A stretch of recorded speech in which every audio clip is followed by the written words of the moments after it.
So I'm going to introduce our panelists one by one, and we just give them a huge round of applause, starting with Bryson Chun. Bryson is the native Hawaiian screenwriter who wrote on the Disney Plus series DOOGIE KAMEALOHA MD and MOANA 2 for Disney Animation. He has produced award-winning short and feature films in Hawaiʻi that have gone onto screen all over the world. He was a writing fellow for Sundance, CAPE, Imagine Native, LA Skins, and Ohino Labs. He's a two-time Blacklist Indigenous Fellow for his pilot script Poi Dogs and feature film Don't Freak. Welcome, Bryson. Thanks for being here. Thank you. All right, and now we have Zoë Eisenberg. Zoë, come on. Zoë is a queer writer, filmmaker, and circus producer who creates stories and spaces in, about, and her home on Hawaiʻi Island. Her solo feature directorial debut Chaperone won the Grand Jury Award for Breakouts at Slamdance in 2024. She co-founded and served as executive director of the main Hawaiʻi Film Festival from 2018 through 2022, and co-founded as presently serves as creative director for Aerial Arts Hawaiʻi, a queer and allied circus, performance, collective, and community training space. Big hand for Zoë. Great. And finally, we have Chris Kekaniokalani Bright. Welcome, Chris. He's a screenwriter born and raised on Oahu. After attending Kamehameha schools for 13 years, Chris went to study film and music at Chapman University.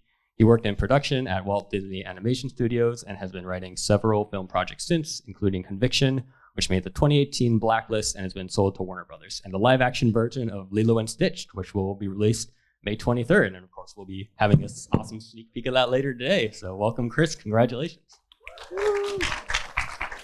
All right. Well, first, I want to pass it to Zoë. I know you've been around a little bit this weekend for some of the student programs. So just how's it been being here with all these talented faces of the future of film? It's been so fun. I got to go to the work in progress screening yesterday, which was really excellent to see what people are working on and what stage they're in. And I just love the feedback process. It's great. Awesome. And Bryson, Chris, I know you've been involved with our education programs before. Your faces are up there in our pre-show for one of the photos at the guest filmmaker visits. So just how's being just around these bright faces been for you? Oh yeah, it's my favorite thing to do. I always say yes to all of the education things, all of the school visits. I feel like it was something that I don't think I really had when I was a kid, like somebody coming and saying you could do this, somebody who was from Hawaii. So it's always really important, I think, to do that. And I think, for everyone who's a filmmaker, a student filmmaker here, I think HIFF is such a special festival. And, for me, going to college here and making student films and stuff, seeing your name playing at a festival, is like a pretty magical moment. It kind of catalyzes a lot of the things that you've been dreaming about, and then you see it and it becomes real. So HIFF is a very special festival, I think. Yeah. Good. Okay, well, Chris, we can start with you for this first question. There's a similarity between all of your biographies, is that whether through just your original works or whether through assignments, just one way or another, it seems like you all return to writing about Hawaii. So just like as a way for us to get to know you without necessarily getting to your full life story, just in what ways has living here, growing up here, how has that influenced your voice as an artist? In Hawaii? Yep. Sorry, I'm getting over a cold. I went to commitment schools for 13 years. And then I went actually to live in LA for a few years. And then I came back because the islands were calling me, and I missed home. And I think there's a cultural difference here with the people. The land itself just kind of is healing, and that naturally kind of worms its way into the kinds of stories that you kind of tell and the themes you want to tell. And I noticed that the kind of the warmth and the aloha spirit that we grew up around ends up being in all my movies, or the stories I want to tell, whether that's LILO or Conviction. It's all over the board. So I think that's a huge part of why I want to tell the stories, and will continue to want to tell those Hawaiian stories because no one really is right now. That's awesome. We'll be talking a lot about these projects in a bit, but now I want to ask the same question to Zoe. Just how has Hawai'i inspired your art? Yeah, it's a different question for me because I've never made a film outside of Hawaii. And also I'm on an outer island, so I feel like the community is very different. And as a result, I've had to be more generative than I think I would have been if I was here and was able to collaborate easier, or, if I had moved to an industry town, for instance. But I think that, I've really never been in a place that's so inspiring and creatively nurturing. So it's been really, wonderful experience. Awesome. And Zoe will bring a lot of great perspective on just really getting things done from kind of the independent maverick route. So this is going to be a lot of great things to talk about. All right, Bryson. Same Oh, yeah, same question. Yeah, I mean, I'm also, born and raised here. Went to Kamehameha also, which I just say to say, like, it was I feel like it was a school that, encouraged us to be creative and to pursue those things. It wasn't just like academics. So I think, being in high school doing marching band, we were both in marching band and and theater and stuff like that. It was a very creative time, but also just doing it from a native Hawaiian perspective, whether you realize you're doing it or not. And I think, so many stories, there's an interest in Hawaii for whatever reason. I mean, we know why it's special, but there's something about it that is special to people outside of Hawaii. And, but, there's that, I guess the negative side to that is there is a sort of extractive nature to a lot of the stories that have been told here. And, people wanting to come here and mine stories. So it's so important for people who are from here and people who are, born and raised here, creatives to really, bring those values, bring those stories to light themselves, really encouraging people to do that. So, yeah, I mean, for me, I think there's like sort of a stigma for people like us who are, people say, oh, you're only doing Hawaii things, or you do a lot of those. And it's like, no, that's a gift. It's like an opportunity. And I feel fortunate to be able to tell stories about this place. And I feel very lucky to do it. Yeah, that's awesome. And now I'm going to ask just kind of more like an example of maybe one particular project that has helped you, like probably about Hawaii, that you can share more about. So you all have such impressive things, but for this, I want to just like walk through one example in particular, maybe just how it can help your career as a script, whether the film gets produced or not in the end. Maybe it's just like a sample to help you land a job, or just like as a proof of concept to get funding. So if you just give us, Bryson, just like a quick synopsis of like one example you can talk about, then I'll follow up with some more questions about like what happened after the writing process. For people who are into TV writing, which is really like the thing that I love the most, you want to write a TV sample, like an original thing. And for me, it was a script called Poi Dogs, which was like a sort of a crime thriller kind of a show, but sort of funny and a little weird. Like I compare it to like a Fargo or something, or a Three Billboards. And so for me, though, I think why that's so important to me, and I come back to that script a lot. It's still the script that gets sent around when I'm trying to find a job or something. But when I originally wrote it, I was just chasing something, just trying to be like, oh, I'm going to write something cool that people will like. And I wrote this thing, and it didn't take place in Hawaii. It was just this random story, and it felt sort of disconnected to who I was. I was just trying to write cool things and not something real or true. And then I just like looked at the script and I completely rewrote it over the course of like a month or something, and set it in Hawaii and started making it true to who I was as a person and bringing those elements to it. And then it took off. It was sort of like it had the truth now of something real to me that then, related to other people. So it was a big script for me that, the Hawaii tie to it is what kind of elevated it to the next level. And I love the log line for Poi Dogs. I have it written here. Can I read it? Sure. I think it's a masterclass in just eye-catching log line. So when a small town, high-end Hawaii dog groomer learns that a hit was put on her on the dark web, she has to race to find the culprit among her friends and family before it's too late. I mean, just such a great concept. If you're from here, it's it's something you want to pull out and read from the pile. So that's awesome. Thank you. And then just we can stay on this, and we'll kind of go more in depth with everyone else too. But just how did you get this into like the right hands to help, and like what opportunities came from the success of Poi Dogs? Yeah, I'm a huge advocate for fellowship opportunities. I'm somebody who when you're growing up here and you're trying to make it in LA or whatever it is, it's super hard. We're only an ocean away, but somehow it feels like a chasm, and it's hard to bridge the gap.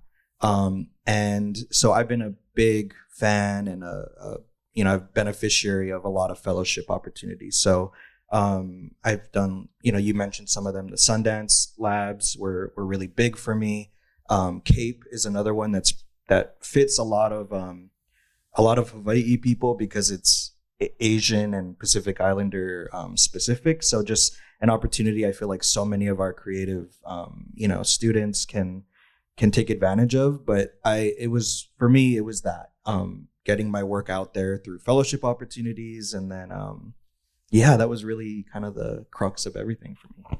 That's awesome. And now if we can pass it to Zoe, love to get your perspective this. The independent world, you direct the things you write. So just kind of like if you could give an example of the role of just like a good script and how this can lead to success in your world. Yeah, sure. I have just a very different background than these folks in that I kind of came from like the DIY indie backyard filmmaking model. And so I had my directorial debut just last year with a feature called Chaperone that I wrote myself and put into production that got into Slam Dance and won their jury award. So that was kind of my like door opening. And then for those of you that don't know what Slam Dance is, it's like an alternative to Sundance. It's like kind of like an indie alt version that breaks out a lot of really interesting directors. And so that was huge for me because I've had so much support inside Hawaii, and like Bryson, a huge proponent of labs, I'm a graduate and a former mentor of both Ohina and the Hawaii Women in Filmmaking Lab. So they've been really supportive, but I really hadn't had any industry support from outside of Hawaii. So that was like the first one that really kind of showed me how to bridge the greater industry and help bring it home to support our work. That makes sense. Yeah, that's awesome. And kind of just like living outside of like the studio structure, do you have any advice on how like you can build a career in just like the independent space? I think be obsessive and don't stop is really the only advice I can give, because I was trying to get Chaperone made for I think 6 years before we went into production. And I think the only thing that's different between myself and someone who maybe didn't get their first feature made is just that I continued to try. Awesome. Perseverance. All right. Chris, we can pass it to you. If you could just give us an example of, just like an original script that helped your career in some way or another. Just give us an example of that. Yeah, it's a very similar story to Bryson, actually. I didn't know that about Poi Dogs. I remember reading it and being like, that's so good. Just to back up a little bit, I worked at Disney Animation for a few years. I was an assistant to John Lasseter when he was there at the time, which was amazing. But I was trying to write on my own. I was trying to write the first script I wrote, which was Conviction. And I couldn't really finish it because it was just too much. You're working too much when you're at Disney, which is great. But I was just like, okay, I want to try to quit and pursue this full time. So I moved home, finished the script in a few months, and then we're talking about the process of how that kind of got out, right? Yeah. I mean, first, like, what was kind of the inspiration like behind Conviction? Right. Okay, yeah. So what was interesting was I, like Bryson, was trying to write what I felt like everybody wanted me to write. Which was like, oh gosh, it was everything. There's a thriller, there was a slapstick comedy, there was like Little Miss Sunshine, but like different. It was everything, and nothing was really working. I even got like 115 pages into writing this story about this guy who built a lighthouse in 1500s England before I realized this is terrible. Like I'm not writing what I feel I should. And at the time, my grandfather had passed away, and he had this kind of box full of information about the Massey trial, which, if you guys heard of it, it's 1930s Hawaii. fascinating story, and I had kind of learned about it in school, but kind of forgot about it. And there were so many things going on at the time, George Floyd, all these things, that it just felt so relevant. And it was in Hawaii. I actually grew up or lived. My parents still live about like 2 minutes walk away from where Joseph Kahawai was buried. So it felt really personal, and I didn't know anything about writing. It's a courtroom drama. I didn't know anything about writing about that, but I just felt I should give it a shot, and that ended up kind of being the thing that took off. In this, similar to Bryson, it was like trying to do all these other things, but it was somehow like a personal tie to home, and that ended up being what got me the career that I have. That got onto the blacklist. Sorry, real quick, what is the blacklist? Yeah, it's a lot. I think it's a lot different nowadays than what it was in the past. But it's essentially a list of what Hollywood considers like the top unproduced screenplays of the year, and they do that by different creative executives and studio execs and producers. They kind of vote for their favorite scripts that weren't produced that year. I think it's a little different now. I think now you have to apply to be part of it. You guys might know more. I believe you have to list it, and then from there. Something like that. You have to pay a little bit, of course. But at the time, I mean, it was, great movies came off of the blacklist, like Argo, like The Social Network, like Steve Jobs. I mean, there's a ton. The Imitation Game. So it was such an honor to be part of that list. And then that's what got me. I think I got agents and managers right before that, and then that kind of kickstarted everything. Yeah, and I also want to ask how, because to get on the list, you have to pretty much be recalled by all these executives and have all these votes. So you had to get a good amount to get there. So how did you kind of get into their hands to have them just recognize your? Right. No, that's a great question. So I had made some contacts when I was working at Disney Animation that were very supportive and helpful. And they, once I had sent them Conviction, the draft of the script, they had kind of sent that to a bunch of their friends. That's what then got me the managers that I got. And then that's what got me the agents. And then I really didn't, they said, we're just going to send it around to people. And I was like, okay, cool. And I didn't know how many people they sent it to, but they kind of sent it all over. And then you go, it's kind of called the water bottle tour, which is, yay. Which is it's called that because you go and you meet all these different producers that you've never met before, and you're just talking with them, and they've read your script and they like it. And so you probably go on 40 to 50 meetings. It's really exhausting, but great. You get to meet all these different people, and then so that's kind of how it went out. It really, at that point, because I had representation, it really wasn't me doing any of that. I wasn't sending it to anybody. I don't know how many people they sent it to, but I think they just it makes the rounds. Yeah, that's awesome. And so, I mean, it really just goes to show you never know who's going to send your script, who's going to be the right person. So, but before we can before you can schmooze and get all these right people to read it, it has to be good. It has to speak for itself. So now I want to kind of turn the question over to Kraft, and if you could share some experiences that have been instrumental in just giving you the tools and equipping you to write a good script. Yep. Should I start? Yeah, you can start. So my backstory is my family is in music. My mom's a music choir director. My dad's in music, and my grandfather was in music. So I went to school originally in college as a music major. I was a percussion performance major. I had absolutely no intention of going into film. It was kind of by accident. I minored in film at Chapman University just because I heard that it had a good film program and I wanted to watch movies for class. That's really the only reason. That's not a joke. And when I was about halfway through my sophomore year, my hand got injured. It's a long story, but I got injured. So I was out for 6 months. When I came back, I just couldn't play in the same way. And so I was trying to figure out what I was going to do with my life. And I just so happened to be taking a screenwriting class. That's actually the only screenwriting class I've ever taken in my life, Screenwriting 101, but I loved it. So long story short, I switched my major and my minor to film and became a music minor. And And because of that, I only had 2 years to finish my film program, so I had to go really quick. And I couldn't take all the classes that I really wanted to. But all that to say, I think the film school, I had 2 film schools, 3 really. Yes, I went to Chapman, but I had to be a producing major. I couldn't be a screenwriting major, so I couldn't take some of those classes. So that was kind of one. It was called a half. That's 2.5 film schools. That was my half. The second one was I did internships at Atlas Entertainment and some other places where all you're doing is you're reading a script, just like the whole time. So literally you're reading, no joke, 5 to 6, sometimes 10 a week. Like that's a lot of scripts. So I probably read like hundreds, and that 90% of them, this is no knock on, I think we would all say this, 90% of them are bad.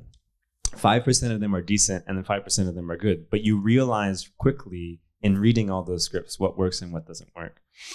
So that was my second film school, and then being at Disney Animation was like, those guys are geniuses. So that was the best way to learn how to tell the story. But really, it was reading a bunch of that was and then I also downloaded a bunch of you can pretty much get any script anywhere now. All of their favorite scripts, just reading it and being like, why does this work, and what what's the mechanisms being used here? And I hope that answers. Oh, absolutely. So we have Chapman Film School, reading a lot of scripts, which is fantastic, and then really just like the business side of Disney, which is awesome education. So now I want to turn to Zoe. I know film school is not in your journey, so if you could just kind of tell us how you equipped yourself to be a good storyteller. Yeah. Growing up, huge book film nerd. Primarily still consider myself a novelist. I had a novel come out last year that's set in Hilo. Thank you. And so, went to school for creative writing with a focus on that. I loved film always. But, in my head, it was like film equals Hollywood equals red carpet. And I'm more of like a be in my bathrobe at home all the time kind of gal. And so while I was writing fiction, I fell in love with a filmmaker, and he wanted a script. And I was like, it can't be, I like movies. That can't be that hard. So I wrote a script, a feature script. We shot the second draft. Don't do that. I also had never read a script. I just, this total naive, you don't know what you don't know. I was 22 years old, right? So we shot that in my mom's backyard. So my film school was certainly just making a film. I didn't know what a producer did, but I had produced that film. So we're typing up the credits, and I'm like, babe, who produced it? We didn't have one. He's like, you did. You found the money. You project managed. It was you. And so from there, I started writing and producing my friend's work.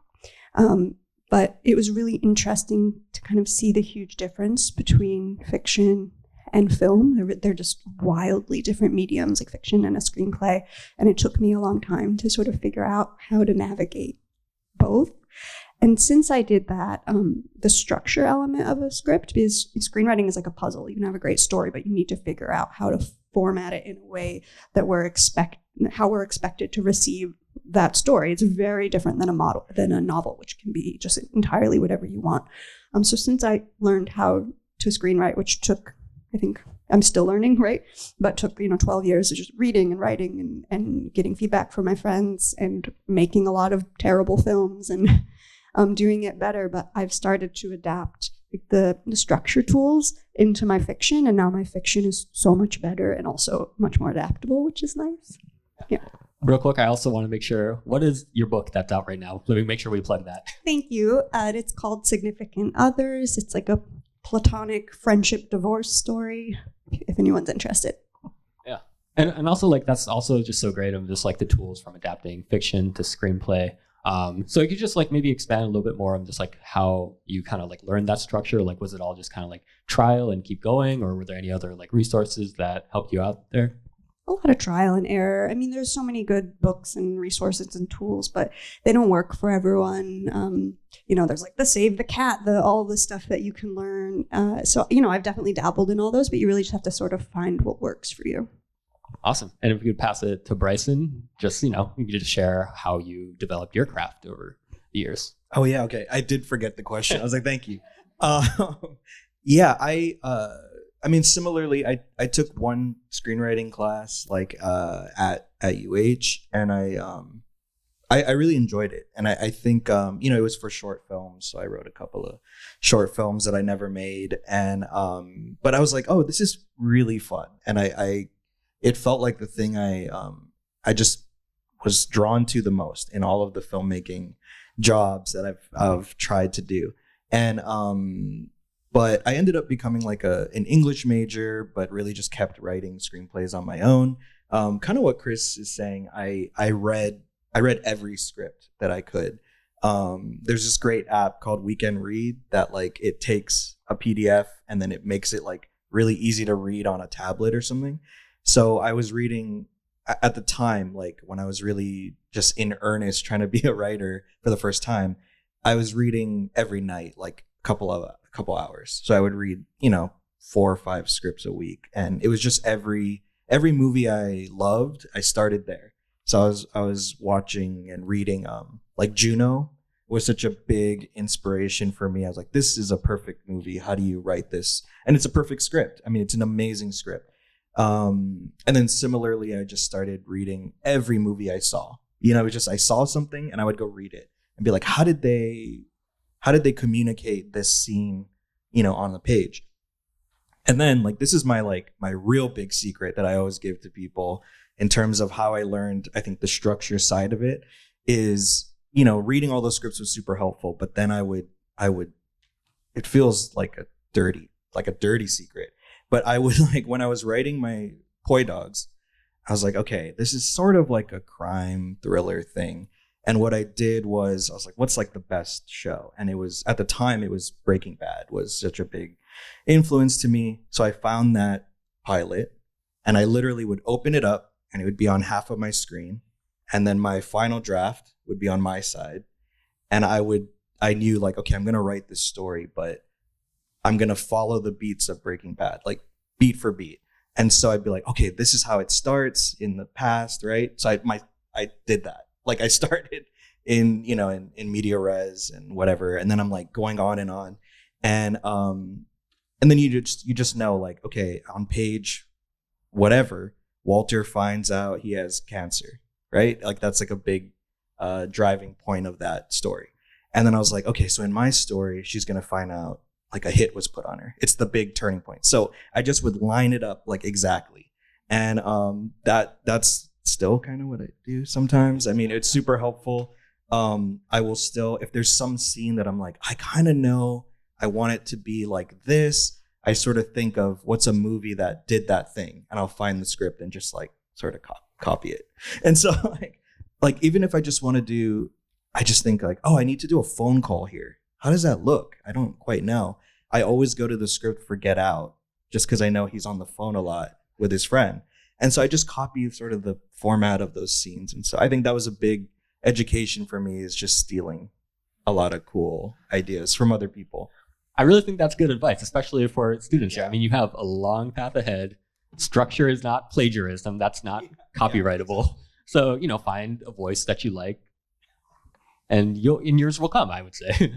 Yeah. So, I mean, I guess the next question I want to ask if they're kind of just like, we talked about film school in a way, but like if there's any just like more unconventional things in your life that maybe made you a better writer.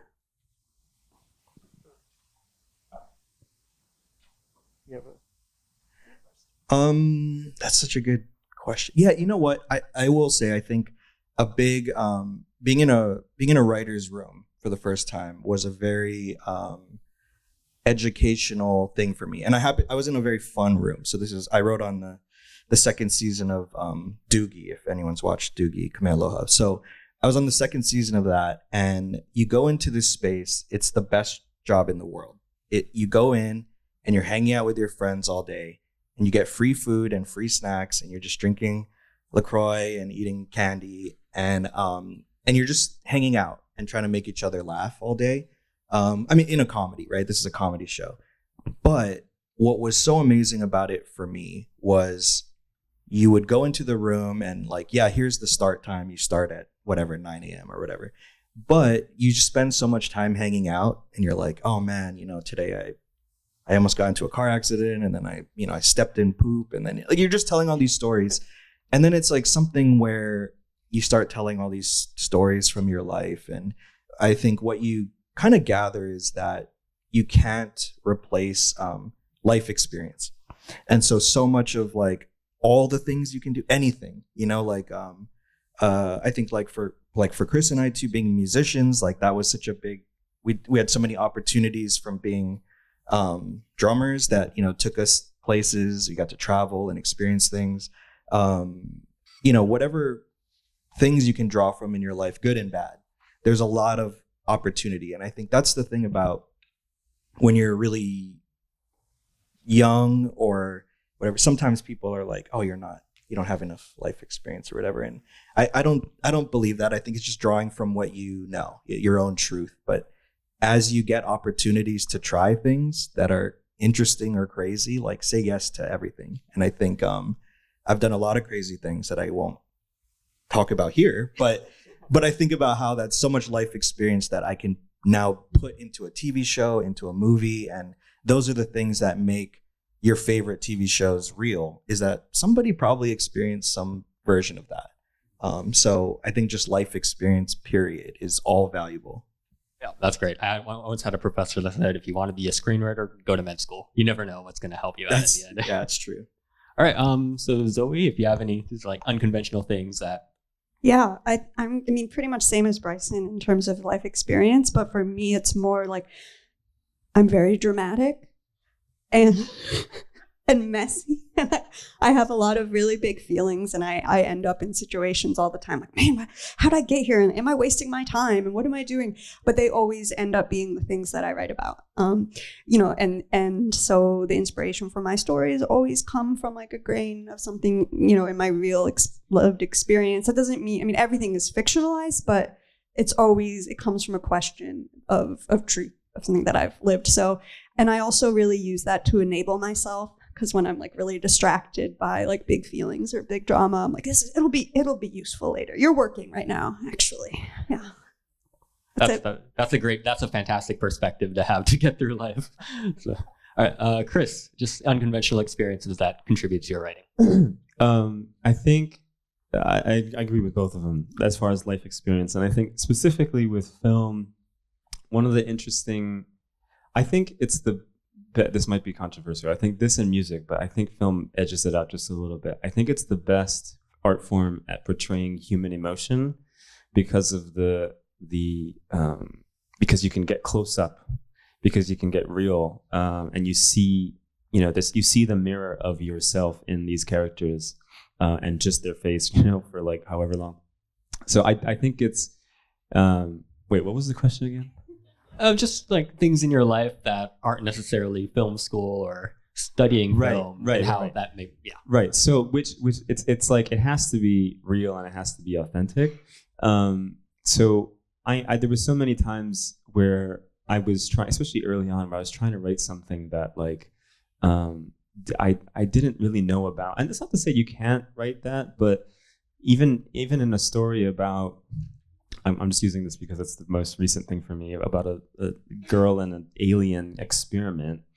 None of us have come across an alien experiment before, but there was something about the relationship and like trying to become friends that was interesting, and I could pull from my own life. And I think film is great, but it's just one way of, it's easy to get caught up in it and make it your life, but your life is your life. Film is just a way of depicting life. So if you forget to live your life, and this is for the students out there, and I guess anybody, but if you forget to live your life while you're trying to make films about life, it's not going to work. And I learned that, and so now it's like that the priority, for me in my life is like God, my family, and my girlfriend who's here, and like my work. Like that's, to me, that actually makes me a better writer, I think. And then the other thing, I think, when you talk about unconventional ways that I wouldn't have expected is in getting into film, I kind of like forgot about all the other art forms that I love, like music. I stopped listening to new music. I stopped like going to art like museums and stuff, which I love that stuff. And I realized I was like, man, I feel uninspired now. When I would go back and start doing that, oh my gosh, it just, even if it's just crazy how like you could be stuck in a writing rut and you listen to a song and you're suddenly crying and you're like, I know exactly what this scene is supposed to be now. Or photography. I picked up photography later in my life, and it was once I had started doing that I was like, I started to see things differently, and it made me a better writer. It made me a more visual writer. I could understand how to tell a story differently. So I would just say, like, always stay open to those other art forms that you love as well. Yeah, I mean, I think that's a lot of great wisdom especially for the students here. And don't make film your life. Don't make that the only thing you have. Just take care of yourself, have other priorities, and that's great.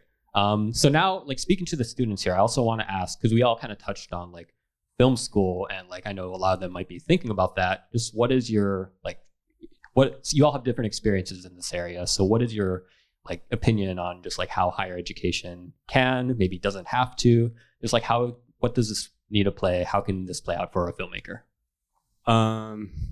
Yeah, I think, okay, wow, I don't want to get in trouble. I think film school is, I had a different experience because I didn't start at film school. So let's take that into consideration. I do think generally it's great.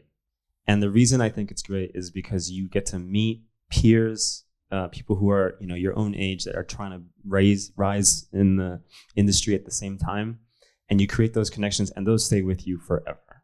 I remember Barry Jenkins, who's a great director, Moonlight and Mufasa and all these other stuff. He said it, I was watching an interview once and he said that don't network. I was like, what? I think you still need to network, but what he was trying to say is he was like rise with the people that are around you horizontally instead of vertically, and that really makes sense to me, and I think that's true. So that's I think the greatest asset that film school will give you is the relationships that you meet, and then it gives you access to equipment and stuff you probably wouldn't have otherwise. But I will say, going off of like what we at the last question, life experience is also a great film school, but there's nothing like just kind of doing it. Some of our greatest filmmakers living today dropped out of film school. Paul Thomas Anderson, Quentin Tarantino never went. I think Chris Nolan wasn't. I think he didn't go. I think he was like denied all the time. But it's just because like you get so much more from actually doing. But I do think, by the way, that a lot of the film schools here are creating avenues for kids to be able to do that. So like UH and all these places, they're like, you can actually do you can make stuff, which is not the case in every film school, I think. So I would be if you're thinking about going into film school, just make sure that you actually are able to do it. There are certain ones where you get in, and then they say there's 20 directors, only 5 of them can actually make a movie. That's kind of a bummer. If you're gonna pay like $50,000 a year, you should be able to make your own film. So that's like, just take that into consideration, I think. I hope that's okay. Oh, fantastic. What was it? What was the question? I was taken. Just like, yeah. So even though I didn't go to film school, I did go to, school for creative writing. And I think what it gifted me, other than just the ability to read for 4 years, kind of like how you were like, I want to watch movies. I was like, I want to read a book for 4 years. But it was the ability to give and take feedback and criticism. It's really, really important. And the program that I was in, we were just in small groups, just tearing each other's work up all the time. And now I'm at the point where I'm a masochist. Like, I enjoy someone tearing my work up because I know that it's going to make it better. And of course, you have to be careful who you're taking notes from. You have to make sure that they understand your vision. But I really love it. And I think that I'm good at giving feedback as well because of it. But the other thing that it really gifted me was the ability not to be bogged down by rejection. So for instance, like with my novel, that's what I used to find representation in the industry. It was actually not through film, it was through fiction, and it was rejected by 42 agencies before I I was signed with like one of the best creative agencies that there is. And so if I hadn't just gone through the process of being rejected over and over and over and over, I would have been like, wow, 40 people didn't like this. Clearly it's not worth sending out there, but that wasn't true. So the ability to just persevere came, I think, from my education. Necessary but painful, and obviously the results once you push through that, that's how you find success. So that's awesome. All right, Bryson, kind of your perspective on. Yeah, I agree. I'm also on the on the School of Cinematic Arts advisory board, so I'm like partly like, hey, go to the School of Cinematic Arts, but there's also a part of me that's like, the things that you get out of film school are available for free in the world. You can go on YouTube and learn most technical skills. I agree that the biggest thing you're going to get is the camaraderie of people around you. But there are other ways to get that too. I think it's like, if you can afford to go to film school, that's great. And you should do it. But if you can't, I don't think you should give up being a filmmaker. It's, you have to find it yourself. I love that Barry Jenkins quote, like while he's been doing the Mufasa press tour, but it really is find your people around you. And I was just thinking about that because of Barry Jenkins and the people that I just was starting this journey with. And I thought back to like 2015 or 14, 15, 16, whatever, that I was doing like fellowships with and stuff.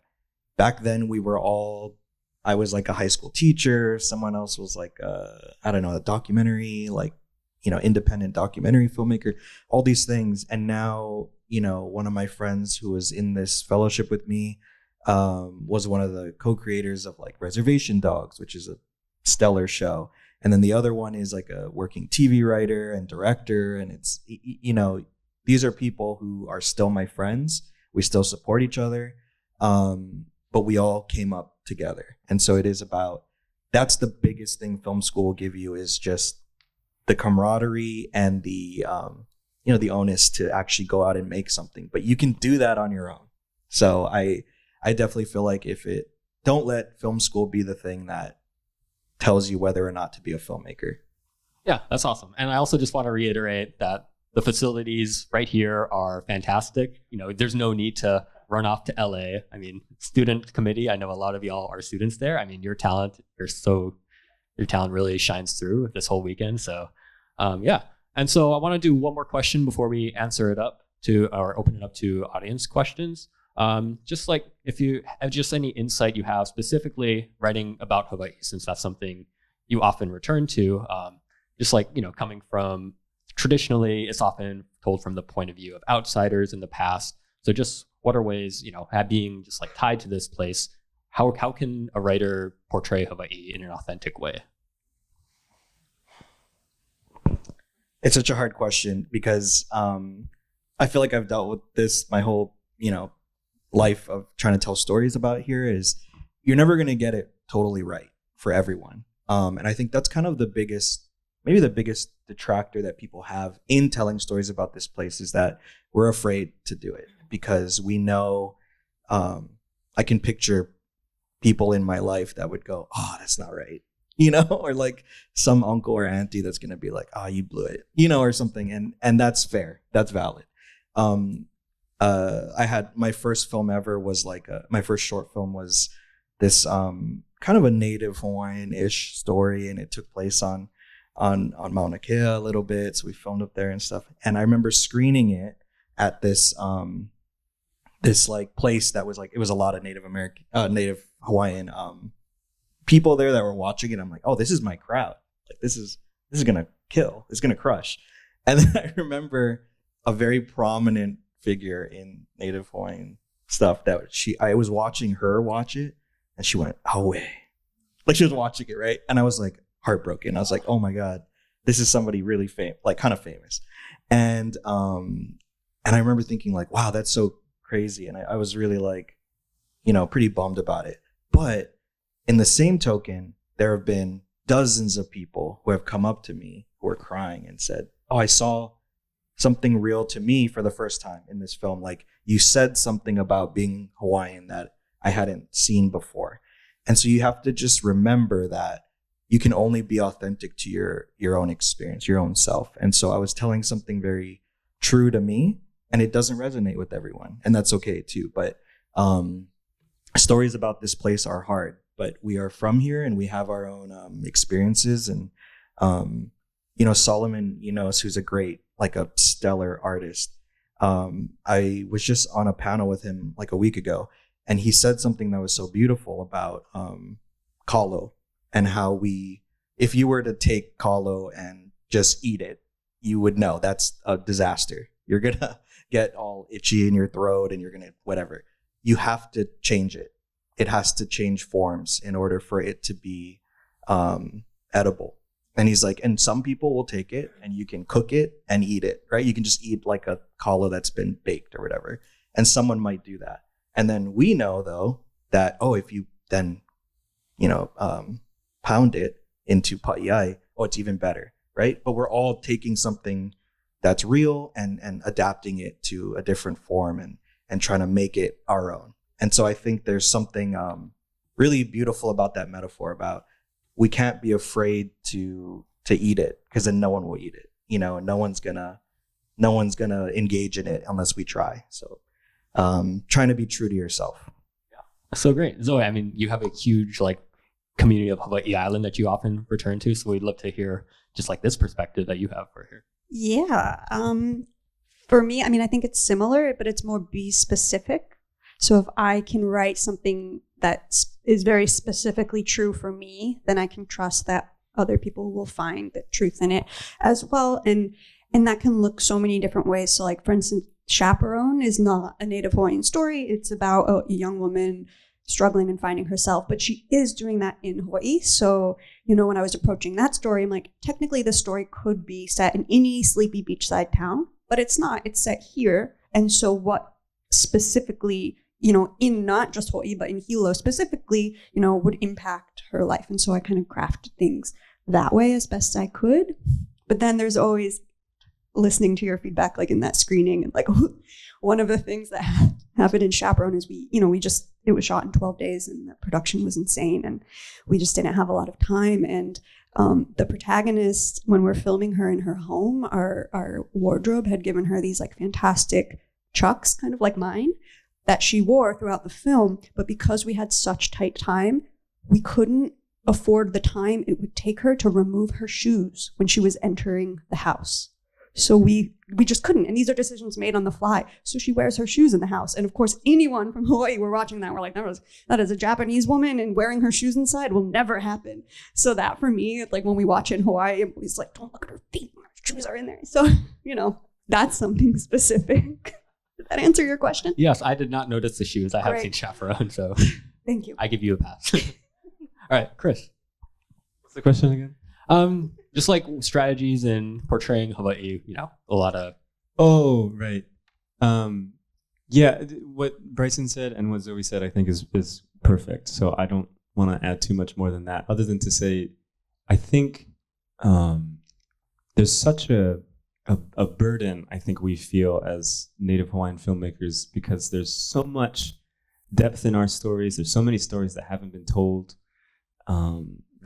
that we feel a responsibility. I think maybe that's what Bryson was alluding to. There's a responsibility that feels heavy anytime we're telling stories. And to be honest, I feel it on every story I tell about Hawaii, even if it's Lilo and Stitch, because it's a big studio movie. So I think it's important to remember that's a good thing, to feel that and to lean into that and to make sure you're accurate, you're authentic, you're genuine, but never at the expense of a good story.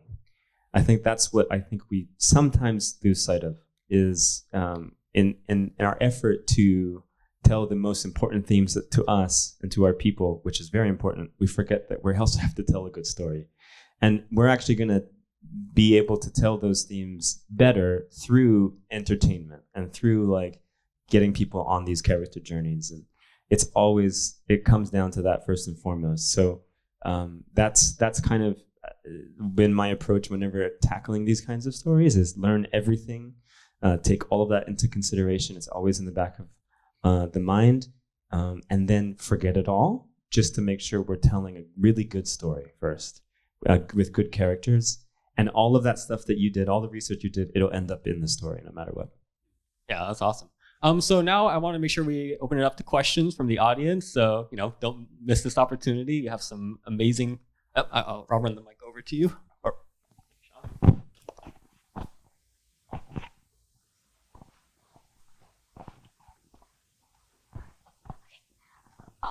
I have 2 questions. I ask a lot of questions because I want to know everything.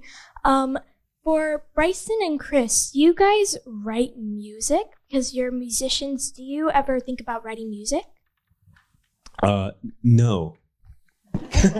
But I maybe will. But I do think that having a music background has certainly helped me as a writer, for sure, as a filmmaker.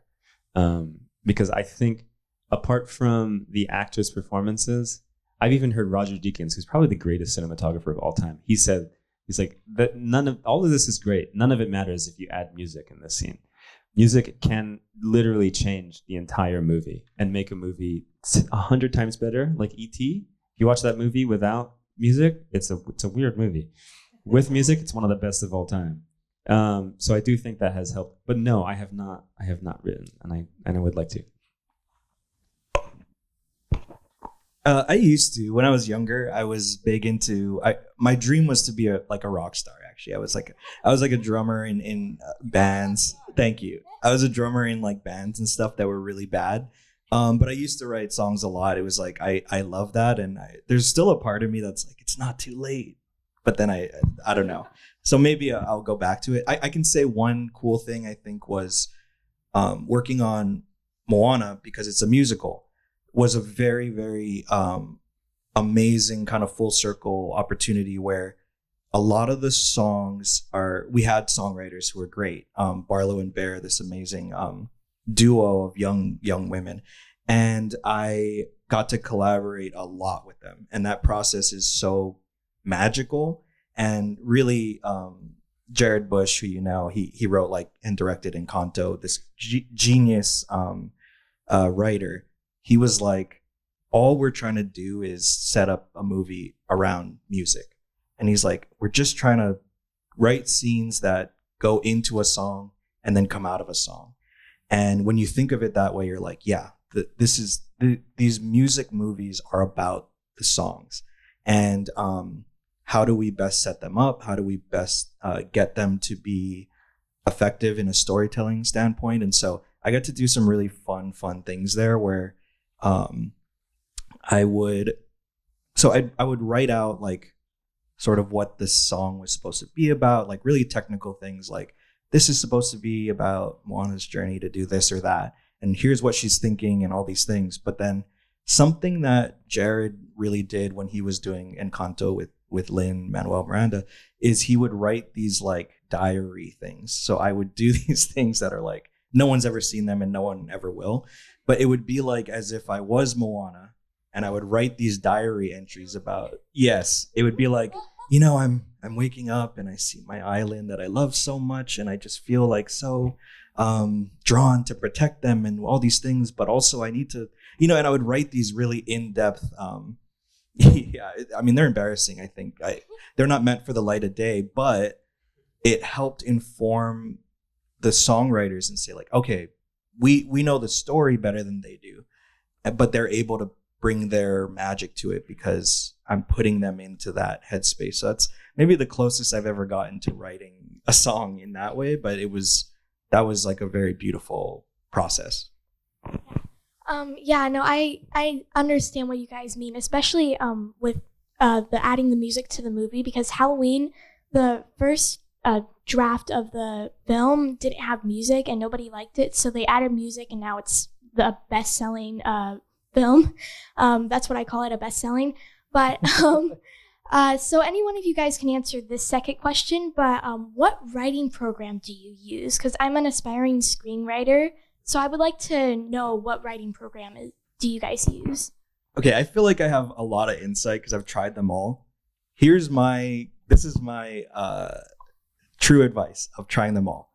If you are starting out right now and you're making stuff independently, whatever, don't spend all your money on Final Draft. That is a waste. When you become a pro or whatever, someone will just give it to you. You'll get Final Draft because you have to. I really like Fade In. It's really cheap and they do their updates for free for life. It's the best.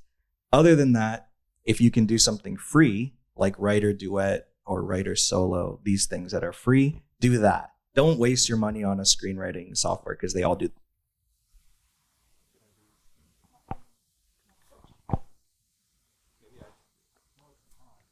Hello, hello. Here we go. Sorry.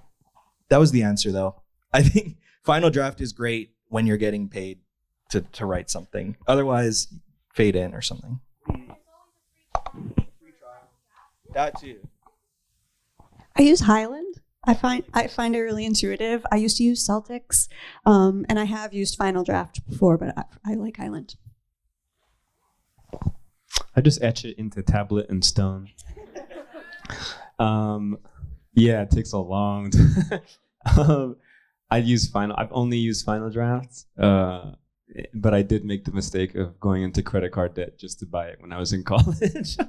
But I think now, yeah, it's a bummer because you have to pay like hundreds of dollars each time, and it's on version 13, I think, right now or something like that. So if it's not totally necessary, use something that's free. It's probably way better. Follow-up question, takes on outlining. How do you outline? Do you outline? Oh, that's a great question. Okay, for me, it's different. From project to project. So if you're working on a TV show and there's any kind of writer's room situation, most of the time, and Bryson can speak to this, most of the time you kind of have index cards up on storyboards on the wall, or Miro. You guys know Miro? Where you can kind of like, how would you describe that? It's like it's like a board, online, and you can just kind of make those index cards yourself. So I've done that for certain TV shows. On like LILO, it was a combination of like index cards and also just kind of a Google document. It just depends, sometimes the story feels very linear, and so just doing it on a Google Doc, just bullet point to bullet point, kind of works. And sometimes you're not really sure what it is. I worked on a script where I just knew scenes. I didn't quite know exactly how it was all going to fit in. So it was just like a bunch of index cards of different scenes and putting it on the floor and looking at it and being like, how is this going to all work? And then kind of finding your way through it that way. So I think it just depends on the story for me. I outline obsessively. I spend longer on the outline process than I do on the like technical script page. And when I'm working with producers, I prefer to take as many notes as possible on the outline before we even get to the script, so we're on the same page in my mind. So I spend, my outlines will be like 40 pages long often, and they're going scene by scene. They often have dialogue. Like I really spend a lot of time there. I do the opposite. I do as little as possible because I hate outlining, and I like to use I use Google Slides because it's free, and I use them like they're index cards. So I make every slide is like a scene. So I'll just say, in this scene, something happens with these two or something. I'm really loose with it, but I just need like a structure, roughly. So I use slides, and I treat them like they're index cards. Let's do one last question, so just shout it out. Yes, Kyle. When you're reviewing scripts, what do you see that you like and don't like, and what makes the story engaging or good? All right, question is, reviewing scripts, what makes a story good and engaging when you're reading it in that process? Yeah, I think I've been sort of lucky in my life to write a lot of different types of things, like different genres and stuff. And so every script is different. It looks different. It feels different. And I love that about screenwriting. I think some people feel constrained by the format. I kind of feel like it's an opportunity. Like, how do you use the format of a script? Yeah, it's like a puzzle. And how do you use the format to sell the idea or the feeling of a movie. And so like if something is a horror movie, it should feel kind of scary to read. Like the way you write it should give you that impression of like, if this is a slow, quiet scene that's about to lead to a jump scare, it should kind of look like that on the page a little bit. Versus some comedy where it's banter, like that should look different. And so, what was the question? Yeah, so I'm always looking for, if I'm reading something, can I pretty clearly picture what the movie will be? And the best screenplays, I feel like, give that impression. It's very clear. And then I think just you want to be, you want to feel lost in it. Like every page is, you want to get to the next page and the next page. And all of the best scripts, like, it just feels propulsive. Like there's something I'm going to miss out on if I stop reading now. So I think it's that. And, a writer's voice, I think they're so clear. Like some writers, you can get a sense for their style or what kind of stories they like to tell. But when you can feel like the writer's presence in there, sometimes I find that really engaging also.